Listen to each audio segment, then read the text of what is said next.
ابھی رات کے 9 بجنے کے قریب ہے.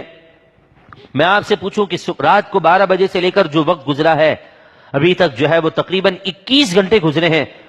آؤ ہم سب جو ہے وہ مل کر حساب کرتے ہیں کہ ہم نے ایک ایک پل 21 گھنٹے کا کیسا گزارا ہے. یقیناً شاید ہم 21 گھنٹے کا حساب بھی نہ دے پائے تو ہم اس وقت 21 سال کی زندگی کا حساب کیسے دے سکیں گے؟ ہم اس وقت 50 سال کی زندگی کا ایک ایک لمحے کا حساب کیسے دیں گے؟ یہاں تو اگر 21 گھنٹے کا حساب دینے کی بات آئے تو عزت بچانے کے لیے جھوٹ بول دیں اور ہم بچ جائیں، لیکن وہاں تو رب العالمین کی عدالت لگی ہوگی. وہاں پر ہم کیسے جھوٹ کا سہارا لیں گے؟ تو میرے پیار اور محترم بھائیو، دعوت فکر ہے ہمارے لیے کہ ہم اپنی زندگی کے اصل کامیابی کے راز کو سمجھ لیں کہ وہ اللہ تبارک و تعالیٰ کی عبادت ہے.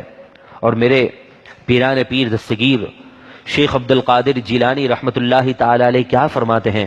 اے لوگو، دولت اور نعمت تجھے اپنا اتنا پابند کر دے کہ تو منعم یعنی انعام دینے والے رب سے غافل ہو جائے، کہ تو نعمت کو پانے کے حصول پر تو انعام دینے والے رب کو بھول جائے. تیری زندگی کا یہ مقصد نہیں ہونا چاہیے. آج ہم نے اپنی زندگی کا مقصد روزی کمانا، دولت کو حاصل کرنا کر لیا، لیکن روزی دینے والے رب کی ہم رضا کو بھول گئے ہیں.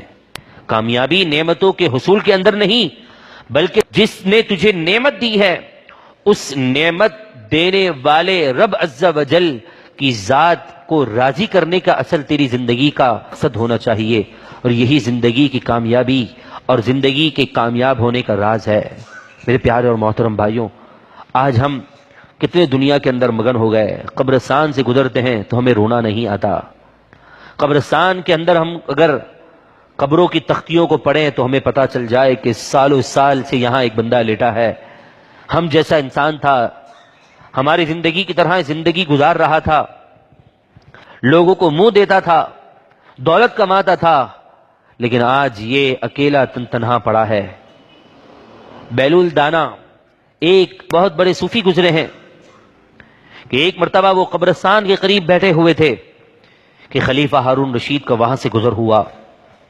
خلیفہ ہے، وقت کا امام ہے، مسلمانوں کا امیر ہے، بادشاہ ہے، بڑا نیک اور پارسا ہے.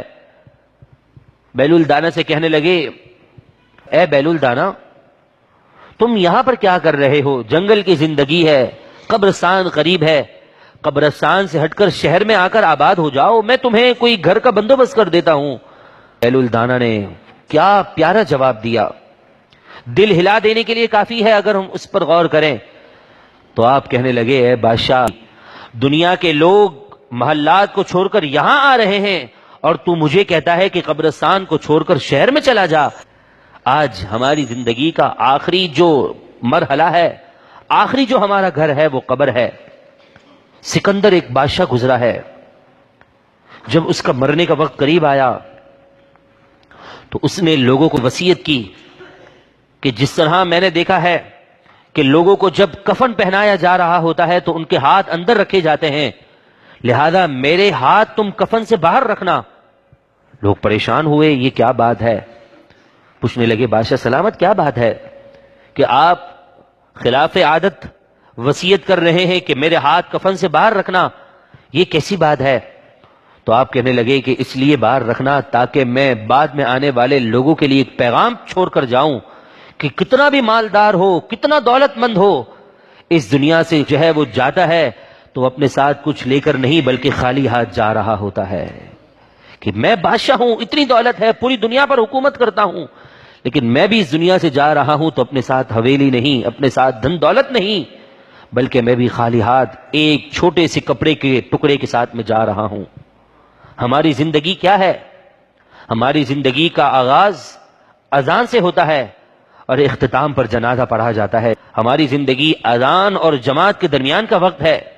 ہماری زندگی کا جو مشن ہے وہ کیا ہے؟ صرف اپنے ساتھ ایک کفن کے ٹکڑے کو لے جانا. اس کے لیے ہم اتنا مارے مارے پھرتے ہیں اور ہم اس کو کامیابی سمجھتے ہیں. پیارے اور محترم بھائیو، غور کرنے کی بات ہے. علامہ اقبال نے اس پوری بات کو کتنے پیارے انداز میں سمجھا دیا. بنا لباس کے آئے تھے اس دنیا میں اے اقبال، بنا لباس کے آئے تھے اس دنیا میں اے اقبال، ایک کفن کی خاطر اتنا لمبا سفر کرتے رہے ہم. آج ہماری یہ زندگی ہے اور ہم صرف چھوٹے سے کپڑے کے ٹکڑے کے لیے ہم دنیا کے پیچھے مارے مارے پھر رہے ہیں.